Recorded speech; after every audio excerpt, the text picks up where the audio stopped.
Hello, I am Josh, Hi, I am Banks. and we are odd people going odd places, somewhere viral. Viral. Not not 122 seconds ago, less than 122 seconds ago, I see on my Facebook feed that a friend of mine, this is someone who is a friend of mine, she said, long story short, I survived COVID. A friend of mine. That's Oh, good. and then she said, it sucks. Yeah, Um, and yeah. So how did you feel about that then? uh, I began with a couple of expletives, and then I realized this is real, and I knew it was real. I mean, it's not like it's not real. It's the way I look at it is it's out there.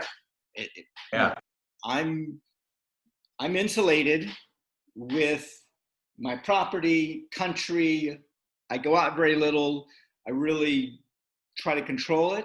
Um, anyway, it made me realize this is real.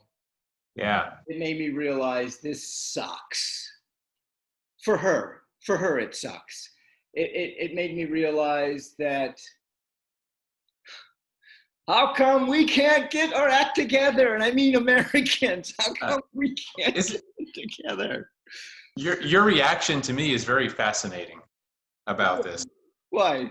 Uh, Well, because a common reaction that we have for a lot of things when it doesn't affect us, it's really just not in our thoughts. It's not in our purview. Even if it affects other people. This is the power of empathy, right? This is what the great thing about, hey, what if one of my friends did catch this nasty thing and almost died? Wow. And then it just helps us make, I think, better decisions and helps us understand what other people go through. Because you're right. I'm insulated. I got first world problems like everyone else, and it hasn't affected me directly. So it makes it a lot more difficult to empathize, but we have to. Okay, all right. So this is a friend of mine. I've known her for a couple of years. Okay, we've worked together. We played together. Let's go a farther step. Let's go and take this whole concept of empathy to the person on the side of the road with a sign that says, I need money, I need clothing, I need whatever. Okay. Can you empathize with that? Yes. And uh, if they're, that's a tougher one for me. Honestly, this is a really tough one. If someone says they need money, first of all, is that the truth? Is that really what they need? I don't know, right? Not knowing the person, not knowing what they would do with the money, is that really helping them? That's one of the things we talk about help. Oh, I just want to help people. Well, Okay. not always. I get it. I get it. I went through a transformation with people on the street needing money. What about the empathy? Let's look at just the empathy. Do you empathize with them? Do you feel? I mean, regard my friend. I don't know how she got the virus. She got the virus. If my son is on the side of the road with a sign, I'm going to empathize. I'm going to be like, come on. So I'm more interested in what you think about empathy. Can you go that far out? Yes, How many degrees of separation can you go out? Can you go to, I don't know, 1,000. Syria? Absolutely. Can The answer is yes. okay, okay. So what as a human can we do about? I'm going straight to Syria. So okay, go to Syria. What can I do about the people in Syria? What? How do I make? That's the question. Yeah. And here's the power of empathy. Power of empathy has you asking that question. My point is, so many people don't even ask the question because it's out of their minds, it's out of their purview. Okay. Yes, you're asking the right question. This is the whole point of empathy. It's a tool. Okay. So if you're not, if it's out of your mind, out of your thoughts, if you don't see it, you know, so the argument could be, don't show me people in Syria at concentration camps and getting the virus. Don't show me that, because if I don't see it, I won't have to feel bad about it or whatever. Right. You know what empathy is? Empathy is a transformer. It takes judgment and it transforms it to asking that question, to kind of trying to figure out how you could possibly help. Because we're quick to judge. We see someone on the street, a lot of times, if we can't empathize, it's immediately, oh, what a bum. Oh, that person, they just don't want to work. They don't want to get a job.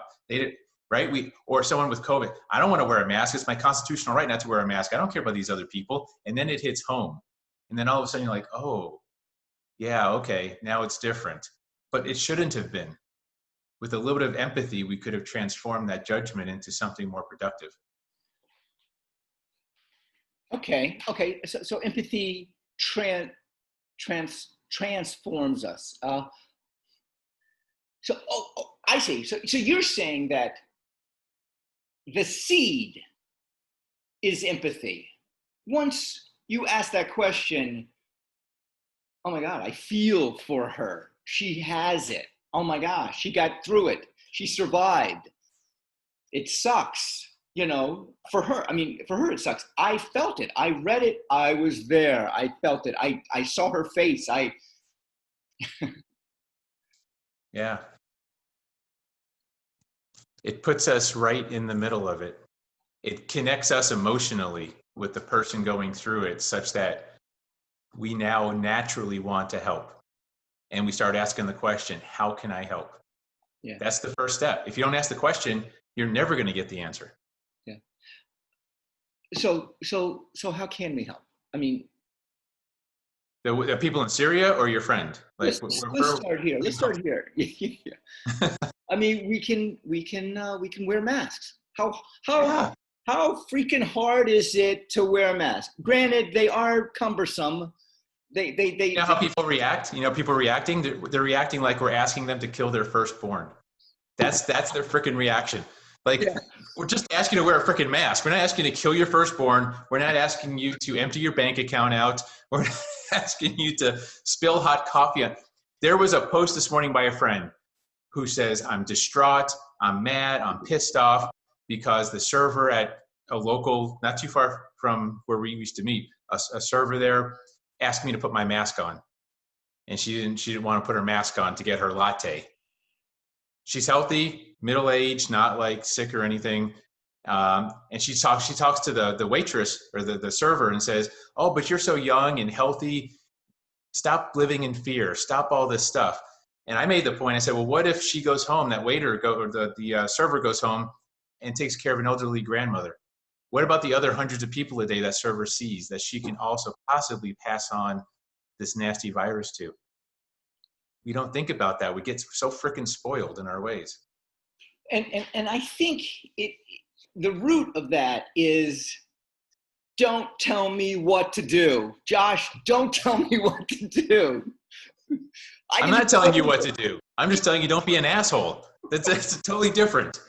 No. Anything you want, just don't be an asshole. It's called the golden rule. If I want to be that, I'm going to be that. Well, why is it in us that we don't want to be told what to do? Maybe that's our old roots, our old British revolutionary roots. I don't know. No, actually, seriously, it comes from first world. It comes from a comfortable first world existence where we can be spoiled. We've talked about this before. We don't have to work hard. We can have conversations like this and still put food on our table. Okay. That's the problem. We don't appreciate what we have. If we are first world, and that is being number one, let's say. I mean, I get it when you say first world problem. That's being comfortable, yeah. Yes. Then, in only a minute we have, I don't mean to put pressure on you. Why do we have a quarter of the world's people who have died from this virus? Why is it in our little country of 270 million people, we have a quarter of 7.8 billion people in our countries? In our country. Look, first world attitude is a disease. in itself. Right. And so it leads to other diseases as well. By the way, it's not just this COVID, it's also heart disease we lead in, it's also cancers, it's all the other ways we mistreat ourselves because we can. I'm Banks. I'm Josh. Odd Places going. Viral.